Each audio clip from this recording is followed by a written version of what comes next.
দাদা আপনি 6 নম্বর ওয়ার্ডের বাসিন্দা। আপনি সৈয়দ সালিম 6 নম্বর প্রাক্তন কাউন্সিলরে কতটা আপনারা আতঙ্কিত, কতজন কটা পরিবার আতঙ্কিত হয়ে ভুগেছে সেলিমের জ্বালাতে, একটু দাদা বলুন তো। খুব ভালো কোশ্চেন করেছেন। যে সৈয়দ মোহাম্মদ সেলিম, যে 6 নম্বর ওয়ার্ডের প্রাক্তন কাউন্সিলর এবং জল দপ্তরের এবং সৈয়দ মোহাম্মদ সেলিম হচ্ছে বর্ধমান 6 নম্বর ওয়ার্ডের প্রাক্তন কাউন্সিলর এবং প্রাক্তন আইএনটিডিইউসি জেলা সভাপতি, এবং এত অত্যাচার করেছিল একসময় 16 সাল, এখনও মনে আছে আমাদের 2011-তে পরিবর্তন হলো, 6 নম্বর ওয়ার্ড 1800 ভোটে লিড দিল, সিপিএমকে হারালো। এরপরে তৃণমূলের জন্ম, নতুন করে সরকার শুরু। 13 সালে সৈয়দ মোহাম্মদ সেলিম টিকিট পেল 6 নম্বর ওয়ার্ডে, 13 সালে।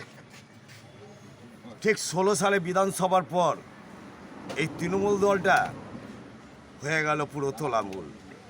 তারপরে সৈয়দ মোহাম্মদ সেলিমের একের পর এক অত্যাচার শুরু হয়ে গেল ভাই। 6 নম্বর দাদা আমরা ক্যামেরার মাধ্যমে দেখেছি অ্যাটেম্প টু মার্ডার করেছে প্লাস একটা মার্ডার করেছে। কি বলবেন এই বিষয়ে, কি বার্তা দেবেন আপনি? হ্যাঁ, আমাদের খালাসিপাড়ার রাজার ভাই মহিদুল ইসলাম, আজকে তার বউ দেখোগা বিধবা হয়ে পড়ে রয়েছে।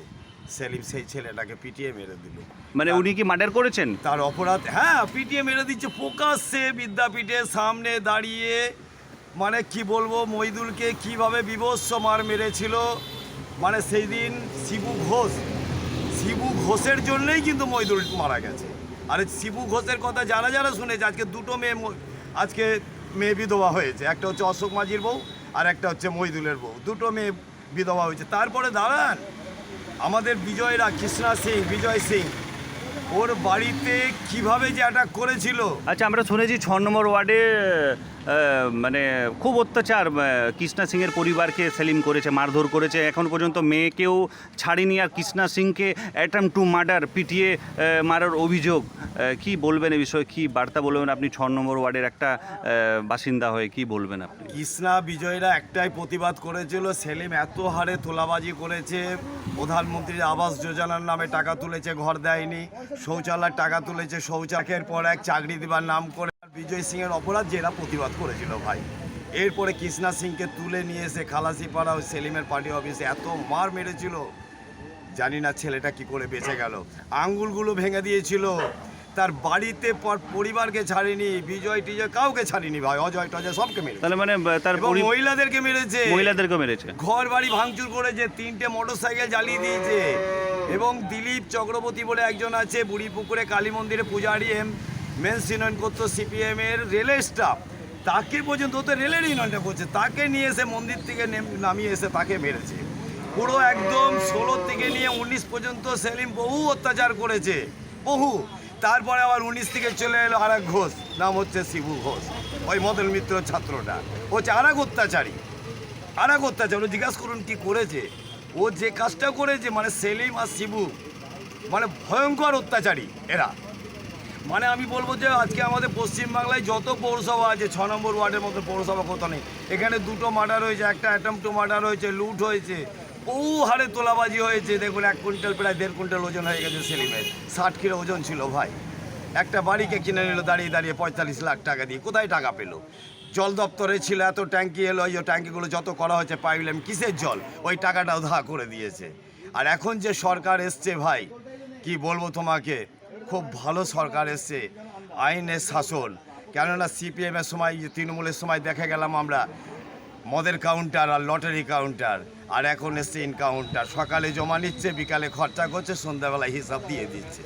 একদম পরিষ্কার ভাই, কেউ ক্ষমা করবে না, কেউ লাটের বার নেই সরকারের কাছে, সব নিস্তব্ধ ভাই। কিন্তু যারা যারা অত্যাচার করে গেছে, অন্যায় করে গেছে, তাদেরকে হিসাব দিতে হবে ভাই। আজকে তো ডিম ছুড়ছে, আপনি কি আতঙ্কিত? মারবে। আপনি কি আতঙ্কিত সেলিম থেকে? আতঙ্কি মানে আমরা নিজেই তো আজকে প্রায় তোমার 2021-এ সেই 4 তারিখে যে আজও পর্যন্ত ঘর ছাড়া জীবন, এখনও পর্যন্ত পাড়ায় আমরা ওয়ার্ডে ঢুকতে পারিনি ভাই, এখনও পর্যন্ত পারিনি। 5 বছর কাজ বন্ধ ছিল আমার হকারি। এই তো সেলিম জেলা সভাপতি হয়েছিল মাত্র 11 মাস। সেলিমের অত্যাচার আপনিও?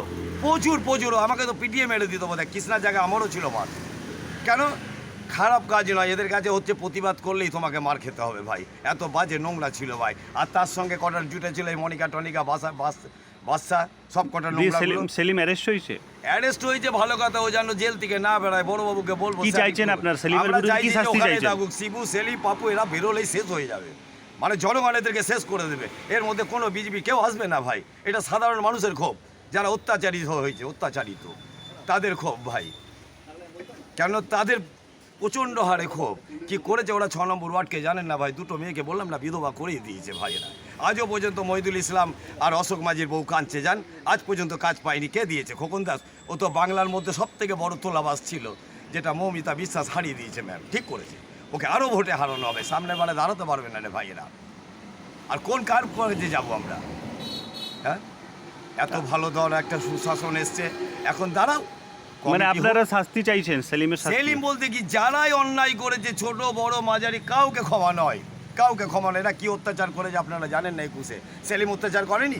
আমাদের এক বিজেপির কার্যকর্তা ছিল খালাসি পাড়ায়, শেখ বুরখান, এত মার মেরেছিল, ওর 35টা দাঁতের মধ্যে ভাই প্রায় 16টা দাঁতি ফেলে দিয়েছে, মারতে মারতে নারী গ্রাম মন নিয়ে গেছে খালাসি পাড়ার থেকে, এই সেলিম মেরেছিল। আপনার নাম পরিচয়? আমার নাম হচ্ছে সুশান্ত দাস, ডাকনাম বাবু। আমি বর্ধমান স্টেশনে হকারি করি, এইটাই আমার ভালো লাগে, সেখানেই যাই।